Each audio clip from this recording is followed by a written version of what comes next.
করে যাচ্ছি, এখনো করে যাচ্ছি। আতাতের হিস্ট্রি বলতে গেলে সারা রাত যাবে, আপনাদের ধৈর্য ধরতে পারবেন না।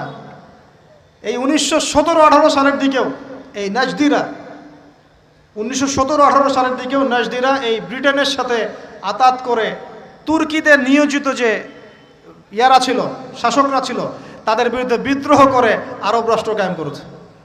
মুসলিমদের সাথে গাদ্দারি করে ব্রিটেনের সাথে হাত মিলিয়ে কত ডলার, কত পাউন্ড জানেন? মাসে 500 পাউন্ডের বিনিময়। এগুলো হিস্ট্রি পড়লে অনেক, বলতে গেলে অনেক সময়, ওদিকে যাচ্ছি না, বাদ দেন। আমরা শুধু এতটুকু জেনে রাখেন যে তারা এই জায়গায় আসতে পারতো না যদি মুসলমান মুনাফেকরা ওদের সাথে হাতাত না করত। আল্লাহর নবী তাদেরকে বের করে দিলেন এবং ইন্তেকালের কয়েকদিন আগে বলে গেলেন যে বাকিগুলোকে তোমরা বের করে দিও। তাদের সাথে আমাদের আজকে এই আতাত। এখন আসেন